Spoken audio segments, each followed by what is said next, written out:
Som. Eu já estou muito emocionado. Que bênção podermos cultuar a Deus e sentirmos de fato, de verdade, o Espírito Santo mexendo conosco. Boa noite, irmãos e irmãs que aqui estão, como também boa noite aos irmãos e às irmãs que nos assistem, se não me engano, por meio do YouTube e Facebook. Que a paz de Cristo, nosso Deus Redentor, esteja conosco. Abram comigo a santa e bendita Palavra de Deus em Lamentações 3, dos versos de 21 a 29. Lamentações 3, dos versos de 21 a 29.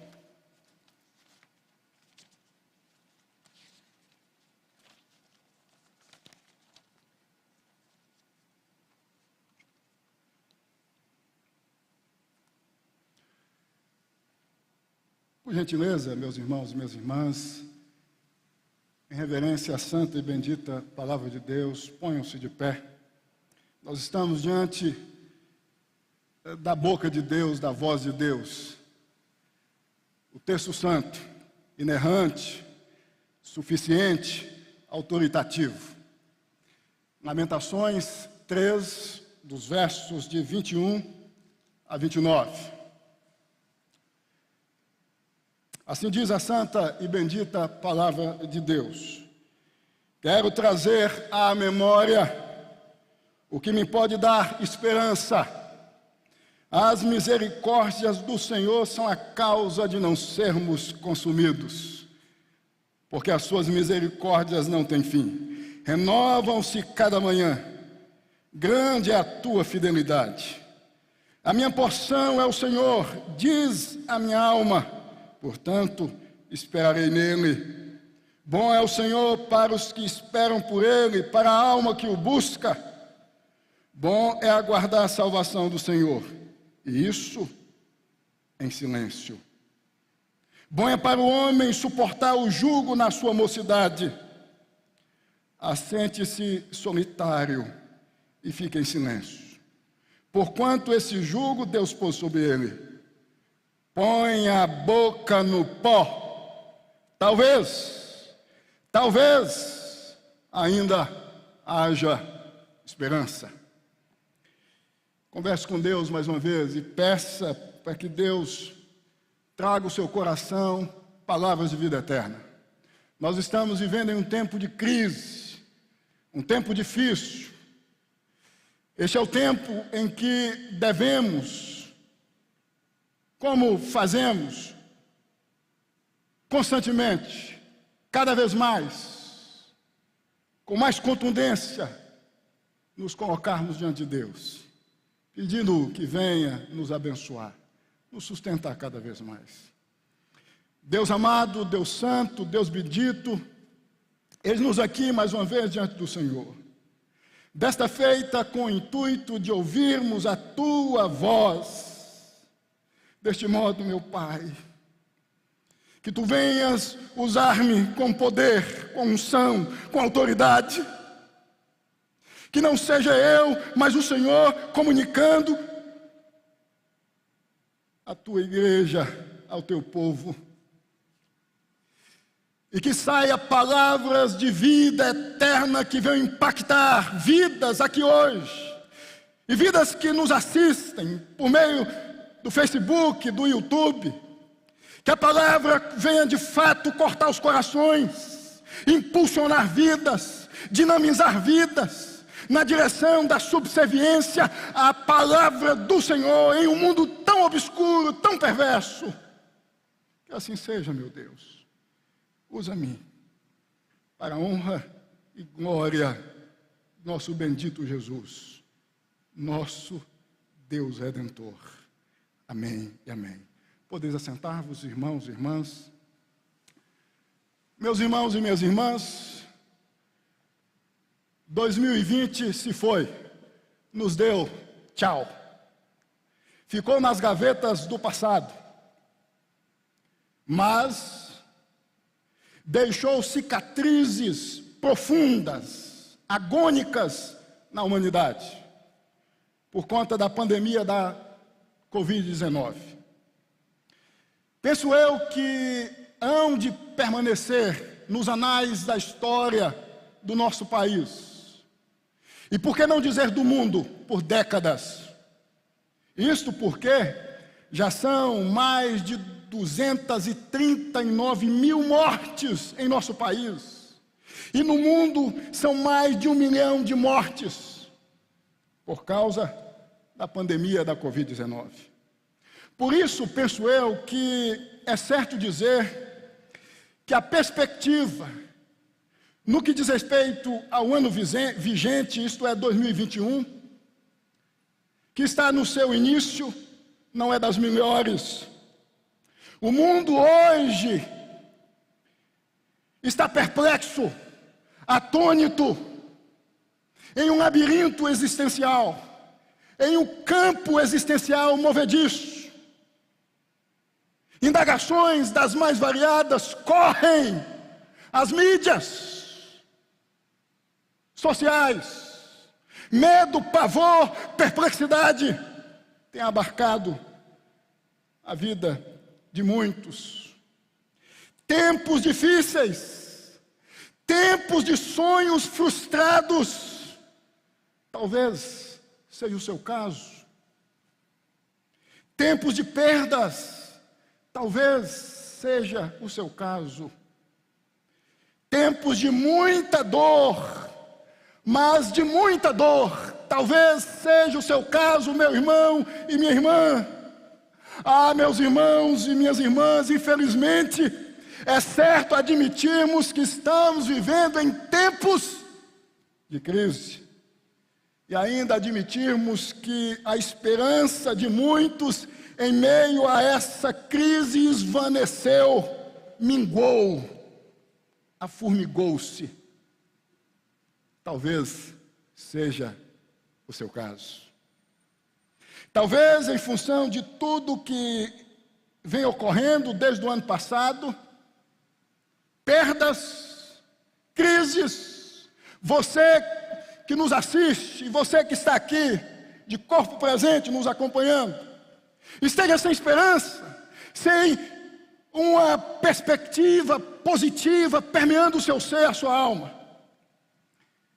Por essa razão, eu resolvi pensar com vocês, meus irmãos e minhas irmãs, a partir de então, com base neste texto, isto é, Lamentações 3, dos versos de 21 a 29, tendo em vista o seu contexto anterior e posterior no seguinte tema, prestem atenção: esperança em tempos de crise. Eu vou repetir: esperança em tempos de crise.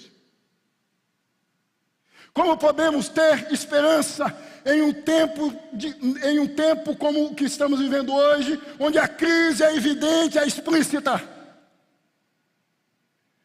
De norte a sul, o que se diz é que estamos vivendo um tempo de crise, de obscuridade, de densas trevas e de indagações das mais variadas possíveis.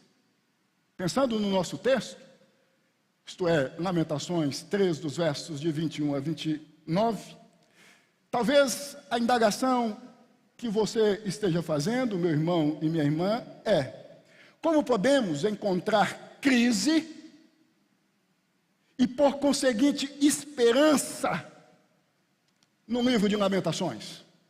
Como podemos encontrar crise e esperança no livro de Lamentações?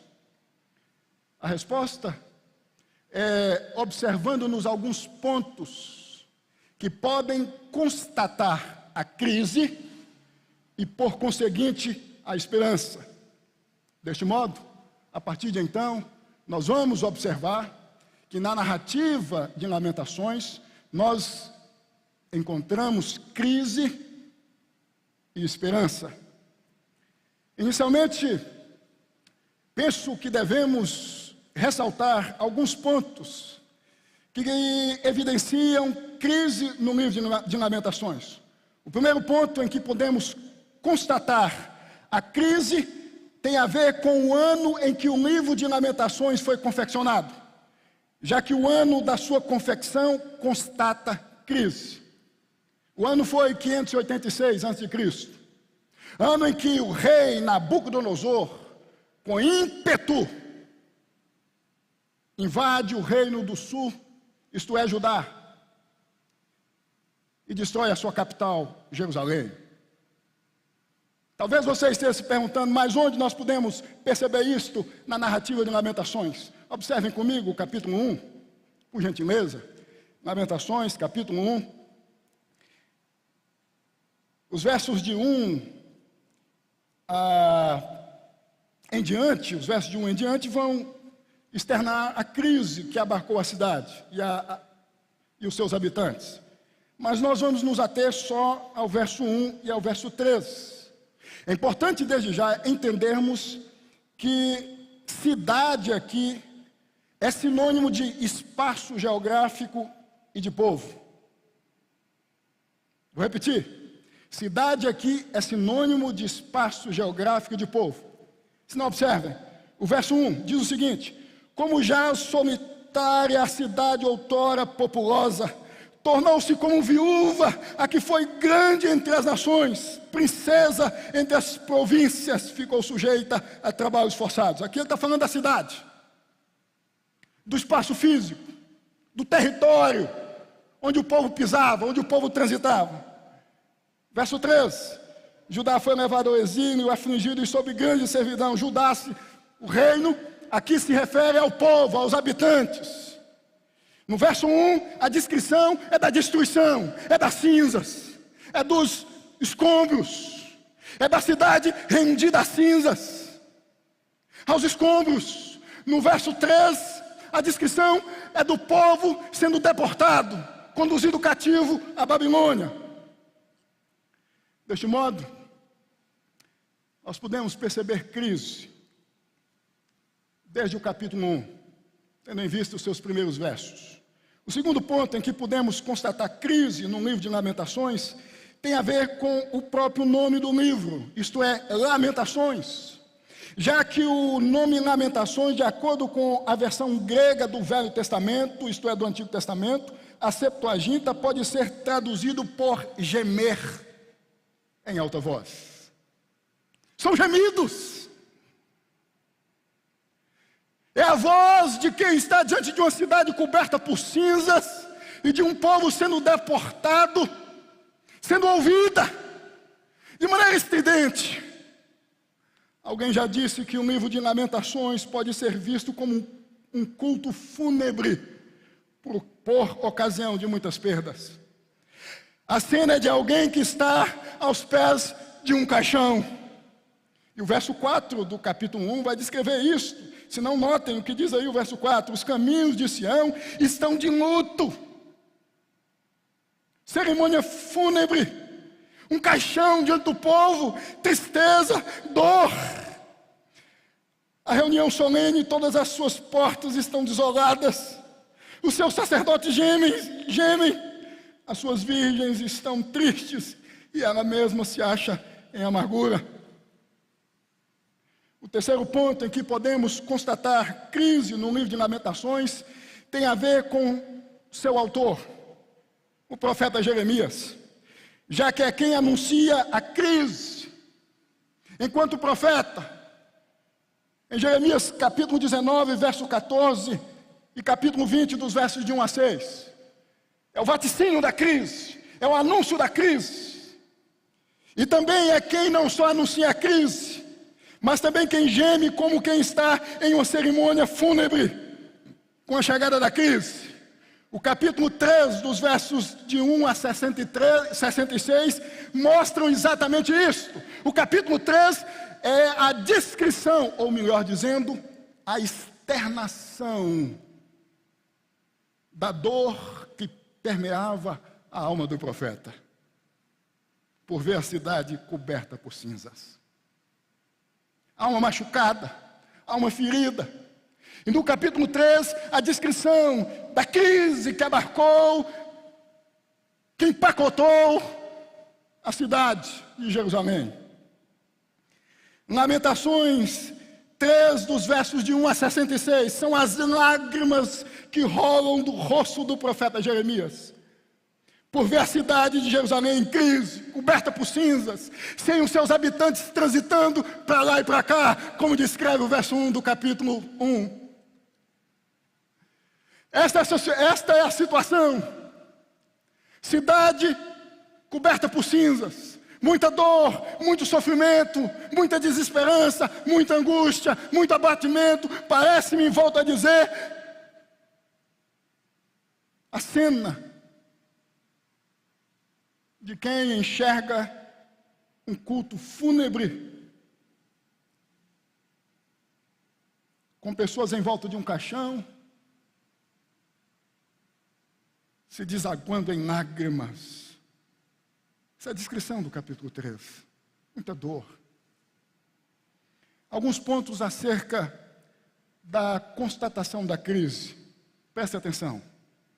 Primeiro, o sofrimento foi tão intenso que o profeta Jeremias viu-se sem ter o que dizer e sem comparações para usar. O negócio foi tão feio, estava tão horrível, que o profeta se viu sem condições de abrir a boca, de dizer alguma coisa. Se não, observem o que diz aí o verso 13 do capítulo 2. Verso 13 do capítulo 2, diz o seguinte: que poderei dizer-te? A quem te compararei, ó filha de Jerusalém? Eu não tenho palavras. Me lembro aqui dos 3 amigos de Jó, que quando veio em Jó, naquela situação deplorável, diante das perdas, fica um tempo em silêncio, sem dizer nada. Você sabe, meus irmãos, que diante da dor alheia, às vezes o silêncio é a melhor alternativa. Há cerca de 2 meses, uma amiga da minha esposa, depois de ter perdido o pai, em agosto do ano passado, e por conseguinte, depois de ter perdido o sobrinho que ela tanto amava, em outubro, entrou em contato com minha esposa, pedindo-a para falar comigo. E insistia. Minha esposa passou meu telefone, ela me ligou, e ela relatava o que tinha acontecido nos últimos meses. Em prantos. E a única coisa que eu ouvia era o seguinte: pastor, por quê? Por que meu pai? Por que meu sobrinho? Eu não sabia o que dizer. Eu só ouvia. Às vezes o melhor remédio para quem está sofrendo é só ouvirmos, é só fecharmos a boca. Segundo ponto, acerca da constatação da crise, tem a ver com o que havia causado tamanha calamidade e tragédia. Os líderes espirituais de Israel, à época do profeta Jeremias, havia pregado ao povo uma mensagem falsa, e o povo havia confiado. Isso está no verso 14 do capítulo 2 e no verso 13 do capítulo 4. Se nós observarmos Jeremias capítulo 20, dos versos de 1 a 6, nós vamos perceber que o responsável mor por dar credibilidade às profecias falsas, oriundas dos falsos profetas, foi o sacerdote Pazur. Este, ao ouvir de Jeremias que tudo estava errado, que o povo estava caminhando na direção errada, e que Deus, por conta disso, ia descer em forma de juízo, punindo, levantando a nação, como fez quando levantou os babilônios em 586. Pazur não deu ouvidos a Jeremias, e diz o texto lá em Jeremias capítulo 20, dos versos de 1 a 6, que o mesmo, isto é, Pazur, prendeu Jeremias, tratando-o como escravo. Meus irmãos, eu queria que vocês pensassem no risco que é dar ouvidos a ensinos falsos, a doutrinas falsas, a viver o evangelho do engano, a viver em nome de um Cristo que Cristo desconhece. Tem muita gente na corda bamba da fé, vivendo no escorrega da fé, sem direção, sem norte nenhum na existência, porque está dando ouvido a falsos profetas. E aqui eu me dirijo a quem está nos ouvindo, no YouTube talvez, de outra denominação, que tem contato com teologias, como ressaltou aqui o pastor Juliano, é isso? Há pouco. E tem vivido de acordo com as mesmas. O povo padeceu, o povo sofreu a época do profeta Jeremias, porque não deu ouvido à verdadeira palavra. Talvez você esteja sofrendo, talvez o negócio esteja descaminhando em sua vida, porque você não tem dado ouvidos às palavras que saem deste púlpito. Terceiro ponto, acerca da constatação da crise, foi o escárnio dos gentios ao verem Jerusalém transformada em um monte de escombros. Isso está no verso 15 do capítulo 2.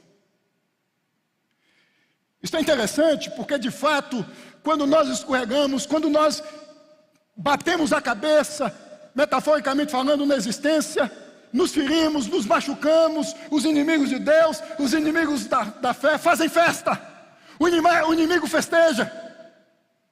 Diz o texto que os inimigos de Israel, aliás de Judá, estavam em festa, passavam e viam a cidade coberta por cinzas, coberta por escombros, e aplaudiam e se regozijavam. O inimigo festeja quando nós escorregamos, quando nós fraquejamos.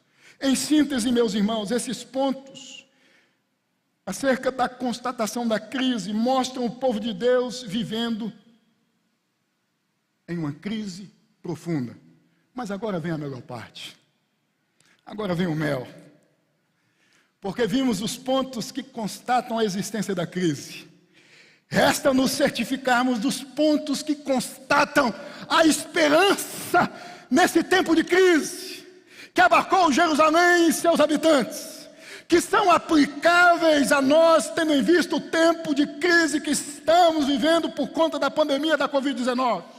E eu gostaria que você se atesse, que você prestasse atenção nisso, em função do tempo que estamos vivendo. Talvez você perdeu alguém, um pai, uma mãe, um negócio, um bem precioso. Talvez seu negócio não andou por conta da pandemia e você está vivendo em maus lençóis. Todas as noites, quando você deita na sua cama, o que vem à sua cabeça é a seguinte indagação: Deus, o que fazer? Qual a alternativa? Como ter esperança? Presta atenção no que vamos ver a partir de então. O primeiro ponto que constata a crise nesse tempo de O primeiro ponto, perdoe-me, que constata a esperança nesse tempo de crise é que Deus é quem permite a crise. Preste atenção, mas não deixa seu povo ser consumido pela crise por ser misericordioso. Louvado seja Deus. Eu vou repetir. O primeiro ponto que constata a esperança nesse tempo de crise é que Deus é quem permite a crise, mas não deixa seu povo ser consumido pela crise, por ser misericordioso. Esse é o entendimento de Jeremias, nos capítulos 2 e 3. Jeremias não está cônscio de que veio do diabo. Jeremias não está cônscio de que foi resultado do azar. Jeremias não está cônscio que os babilônios se insurgiram contra Jerusalém por acaso. Não, ele está cônscio de que foi Deus quem permitiu. Mas também está cônscio que Deus é quem preserva o seu povo, porque é um Deus misericordioso. A gente vai perceber isso no texto, se não, notem comigo. Primeiramente, os versos 2, 3, 5, 7 e 8 do capítulo 2. Vejam que aqui Jeremias reconhece que tudo quanto estava acontecendo em Jerusalém e no que diz respeito aos seus habitantes estava acontecendo porque Deus havia permitido. Notem o que diz aí o verso 2 do capítulo 2. Devorou o Senhor, não foi o diabo, não foi o acaso, o Senhor. Verso 3. no furor da sua ira, cortou toda a força de Israel. Verso 5, tornou-se o Senhor como inimigo. Não são os babilônios. Os babilônios são instrumentos de Deus. O vosso inimigo, neste momento, infelizmente, por causa da desobediência, por causa do pecado, é Deus. Verso 7. Rejeitou o Senhor o seu altar e detestou o seu santuário. Eu queria abrir um parênteses aqui com relação ao verso 7. Tem muita gente que acha que a religiosidade é capaz de resolver as coisas no que diz respeito ao relacionamento com Deus. Tem muita gente que vive uma vida torta, ímpia, mas vive com a Bíblia debaixo do braço. E acha que a religião, ou que a religiosidade, que os ritos são suficientes para amenizar, para aplacar. E Deus está dizendo por meio de Jeremias aqui o seguinte: não adianta sacrifícios. Não adianta se submeter aos ritos, à religiosidade. Tem que vir de dentro. Daí a razão de profetas a posteriori dizerem: rasguem os vossos corações e não as vossas vestes. Rasguem a alma de vocês, se desnudem diante de Deus, se tornem transparentes diante de Deus. Não se preocupem com os ritos, com a religiosidade. Não agarrem como fez um rei no altar, fugindo da espada da ira de Deus. Vivam o Evangelho como o Evangelho deve ser vivido. Então notem que a consciência de Jeremias fecha a observação.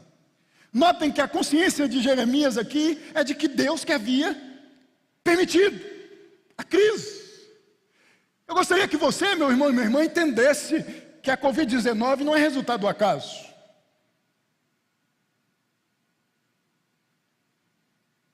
Que você entendesse, portanto, que a Covid-19 é trombeta de Deus. Como o Apocalipse capítulo 8 pontua, ressalta. É Deus dizendo à humanidade ímpia, perversa: eu existo, eu estou aqui, vocês são de pó, vocês são cinzas, vocês são microscópicos, pequenos demais. Está aí um vírus. Pequeno, colocando as maiores potências do mundo, pastor Juliano, no chão. Talvez, por ocasião da pandemia, como disse há pouco, você perdeu alguma coisa. E você passou a questionar Deus: por quê? Eu estou em pecado, Deus é o acaso, é o diabo. E você não parou para entender que Deus está no controle de tudo, e Deus coordena tudo. Deus é o maestro da existência de modo geral, e é o maestro da minha e da sua existência, portanto, da nossa individualidade na existência. Eu estava,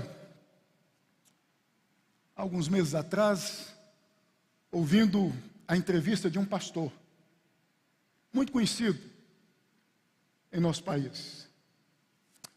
Entrevista concedida ao jornalista Pedro Bial.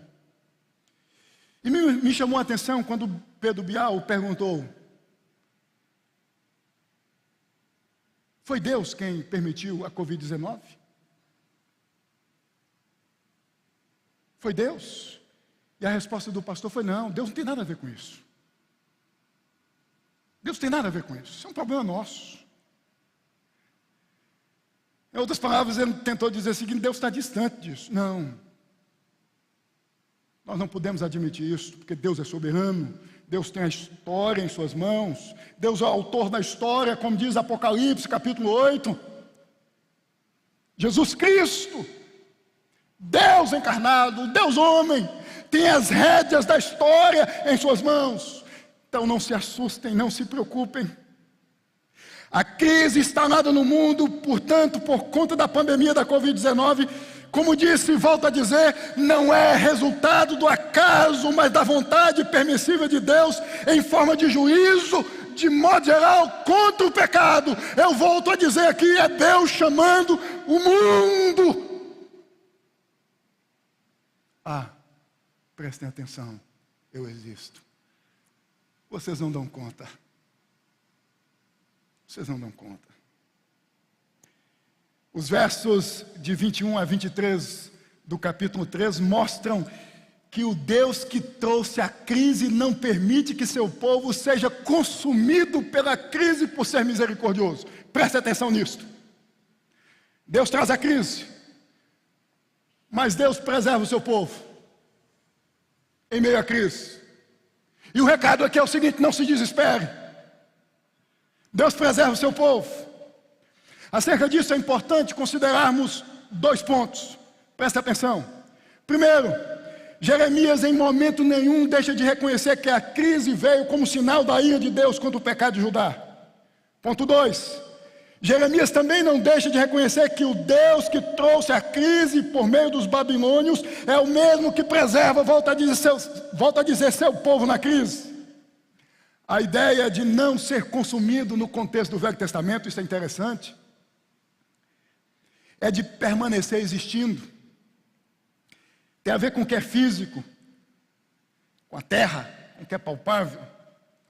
Portanto, Deus está dizendo a Jeremias, por meio de Jeremias ao povo: vocês não vão deixar de existir.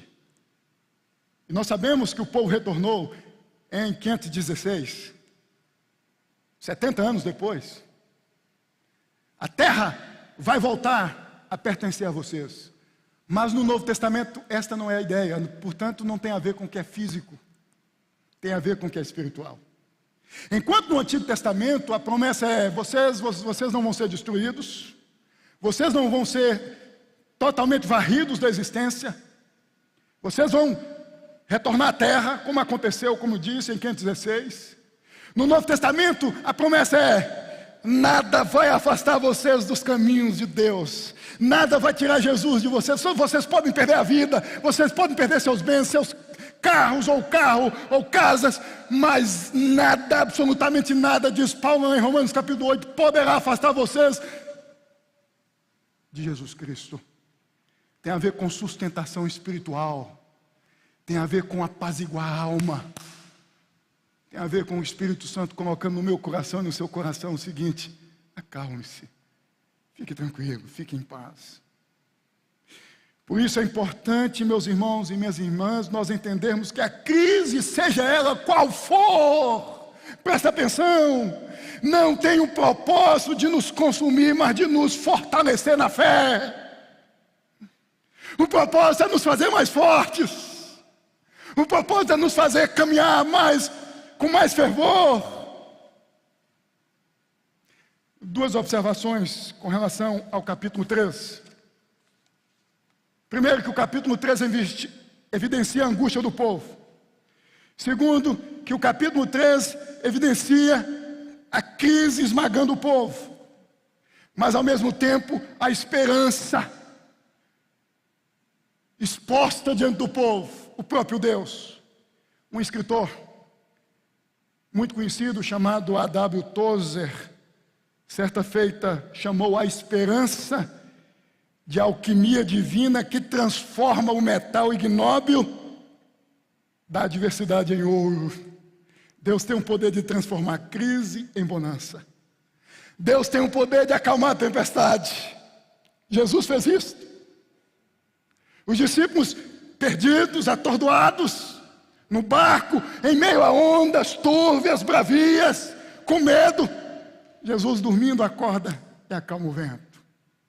Deus tem o poder de transformar a sua crise, meu irmão e minha irmã, em bonança. Porque Deus permite a crise chegar à sua casa, talvez por conta da pandemia da Covid-19, nesse período de quarentena, as desavenças agigantaram-se no contexto da sua casa. Esposa e esposa, pai e filho. A crise estabeleceu-se.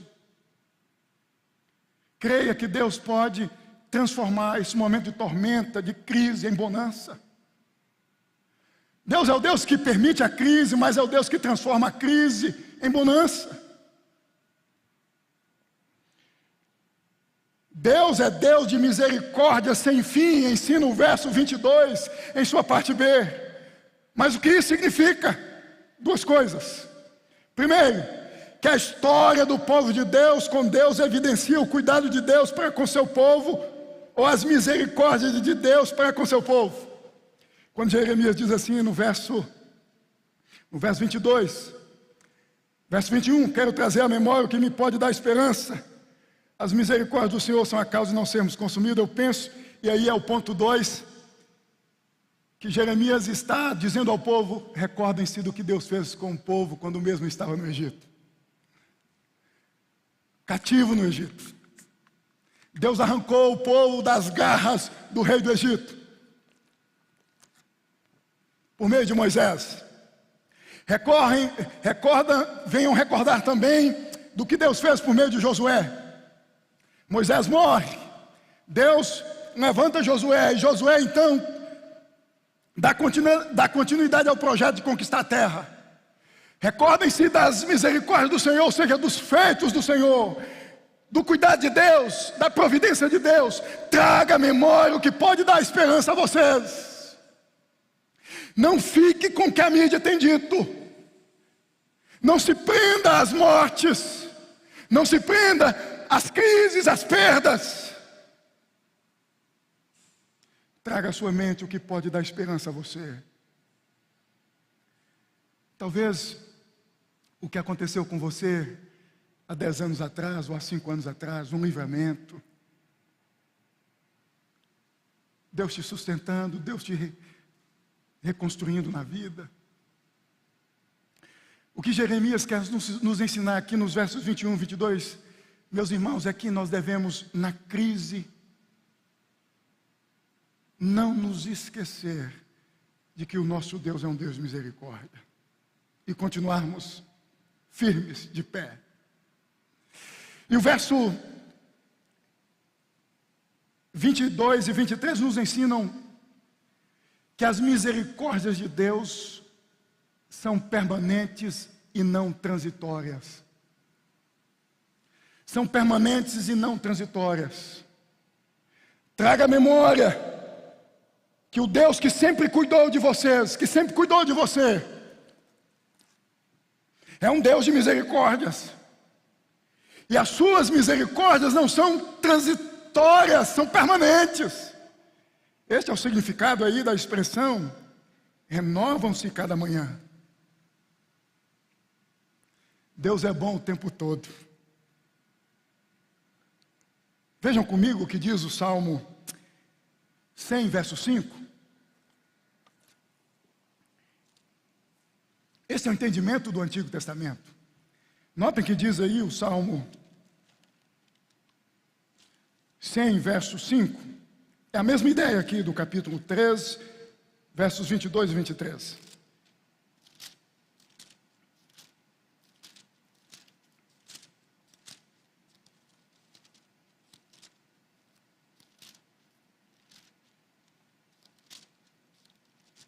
O problema de empolgar muito é perder a voz. Verso 5. Salmo 100, verso 5. Porque o Senhor é bom, a sua misericórdia dura para sempre. Em outras palavras, as misericórdias do Senhor não são transitórias, são permanentes. E de geração em geração, a sua fidelidade. Deus é bom o tempo todo. Deus nos carrega dentro do seu coração o tempo todo. Significa que Deus não se esqueceu de você com a chegada da Covid-19. Significa que Deus não se esqueceu de você com a perda do seu pai, ou da sua mãe, ou do seu tio, ou do seu avô. Significa que Deus não se esqueceu de você com o fechamento do seu negócio.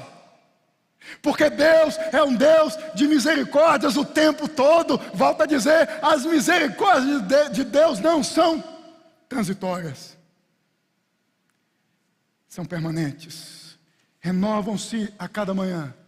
O segundo ponto, para adiantarmos, que constata a esperança nesse tempo de crise, é enxergar as circunstâncias de crise por meio da realidade de Deus.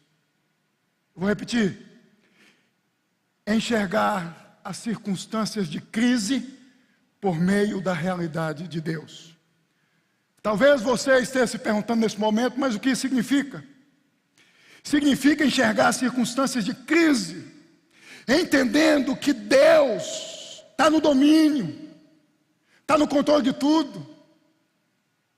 É não se esquecer que Deus é fiel, que Deus é bom, que Deus é reto.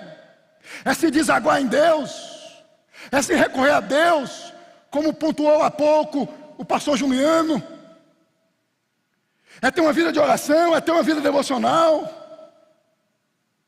Enxergar as circunstâncias de crise sob a realidade de Deus, é enxergar uma luz no fim do túnel da existência em meio à crise. É enxergar gotas de esperanças caindo sobre nós em meio à crise. É descansar no Senhor, é dizer: Deus, eis-me aqui, está difícil, está doendo, mas eu sei que o Senhor está aqui comigo. Seja feita a tua vontade, o Senhor é bom, o Senhor é fiel.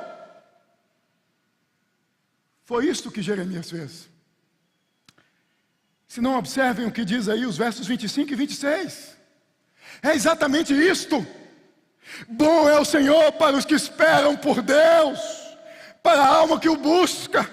Bom é aguardar a salvação do Senhor, e isso em silêncio. É se desaguar em Deus. Deus, eu sei que o negócio está feio, eu só vejo cinzas.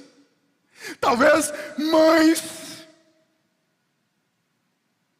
que haviam visto seus filhos sendo conduzidos à Babilônia, gemendo pelos cantos, pelas esquinas de Jerusalém. Diante de tudo isso, Deus, eu descanso no Senhor. Descansa no Senhor. Deus é bom, Deus é fiel. Não permita que a crise te pressione ao ponto de você passar a viver entendendo que Deus te deixou, te abandonou. Eu sei que vocês não são diferentes de mim, e por saber que somos iguais, eu sei que isto acontece conosco. Quando o negócio aperta, é difícil fazer o que Jeremias fez. É difícil descansar, reverendo Amaury. É difícil dizer: Deus, o Senhor é bom, em silêncio.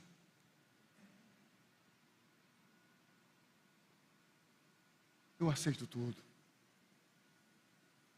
Eu descanso no Senhor. Qual a sua crise por conta da crise da pandemia da Covid-19? O que abarcou a sua vida nestes últimos meses? O que tem perturbado você? O que tem machucado você? Será que a sua confissão tem sido a mesma do profeta Jeremias? Fique em silêncio, suporte o jugo, a dor. Ou não? Enxergar a realidade de Deus. Ou por que não dizer o que subjaz tudo isso? Para que você venha, meu irmão e minha irmã, a descansar no Senhor. Finalmente, o terceiro ponto que constata a esperança nesse tempo de crise. Ponto final, último ponto. É quando não há murmuração, mas humildade e sujeição a Deus. É possível ter esperança em dias melhores em meio à crise. Quando há sujeição a Deus, humildade, quando há cinzas nos cobrindo, quando panos de saco são rasgados, quando o coração é rasgado, quando a alma se curva, a esperança de dias melhores, mesmo vivendo-nos em um tempo de crise. É o que dizem os versos 28 e 29, se não vejam comigo. Verso 28, assente-se solitário e fique em silêncio, porquanto esse jugo Deus pôs sobre ele. Ponha a boca no pó. Talvez Talvez ainda haja esperança. O segredo da vitória durante tempos de dificuldade é simplesmente nos submetermos ao Senhor Deus, aceitando o que Ele pôs sobre nós, sem queixas, sem murmurações. É nos curvar, é nos ajoelhar, é colocarmos a boca no pó e dizermos: Deus, eu não sei o porquê de tudo isto, a razão desse vendaval bagunçando a minha existência, mas eu estou aqui com a boca no pó, me curvando diante do Senhor, ressaltando mais uma vez o que o reverendo Juliano disse há pouco. Se você deseja que esse bairro seja atingido pelo Evangelho, que as pessoas que cercam você aqui nesse bairro, a sua vizinhança, o padeiro, o pipoqueiro, seja lá quem for, o recurso, em vendo esse em crise espiritual, sendo montados por Satanás, como ressaltou Martinho Lutero, em escravidão da vontade. Curve-se diante de Deus e peça a Deus para te dar poder, autoridade, para falar de Jesus, para anunciar Jesus, para que a esperança de fato nasça nesses corações, porque Jesus de fato é a verdadeira esperança em tempos de crise.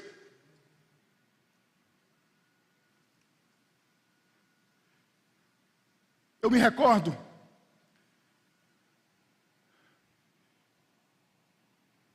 do que aconteceu na Inglaterra a partir de 1739, quando 3 jovens, Charles Wesley, John Wesley e George Whitefield, resolveram colocar a boca no chão, no pó, a não questionarem a Deus, se sujeitando diante de Deus.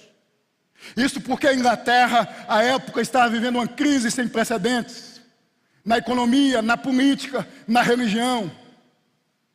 Muita corrupção, as igrejas vivendo corrupção, distorção do Evangelho, e esses 3 jovens se curvam diante de Deus durante dias, semanas, meses, clamando a Deus. Deus mude a história da Inglaterra, mude a história desse país, reverta essa crise em bonança. Eis-nos aqui com a boca no pó. E em 1739 o céu rasgou e o Espírito Santo desceu, e aquele país foi mudado ao ponto de 30 anos depois alguém dizer: a Inglaterra é o que é hoje por causa de John Wesley, George Whitefield e Charles Wesley. Por que não nos lembrarmos de John Knox, que ante ao poderio da jovem rainha Maria Stuart, clamava a Deus todas as noites, aos 44 anos de idade, com a boca no pó: Deus, dê-me a Escócia, senão eu morro. Deus, dê-me a Escócia, senão eu morro. E Deus então ouviu aquele homem, e dali nasceu a Igreja Presbiteriana do Brasil, que depois vai para a Irlanda, e depois vai para os Estados Unidos, e dos Estados Unidos chega ao Brasil em 1859, por meio de Aspergo e Simonton. Temos que colocar a boca no pó. Talvez, a esperança avistaremos no fim do túnel da existência. Eu concluo, meus irmãos e minhas irmãs, esta mensagem, destacando que devemos, na crise, preste atenção, nos dobrar diante de Deus e não diante das circunstâncias de crise. Já que quando nos dobramos diante das circunstâncias de crise, só conseguimos enxergar a crise. Mas quando nos dobramos diante de Deus, conseguimos enxergar esperança em meio à crise. É o que pontua o verso 29. Não se curve às circunstâncias de crise. Se curve diante de Deus, sem murmurações, sem queixas, pondo a boca no pó. Que Deus te abençoe em o nome de Jesus.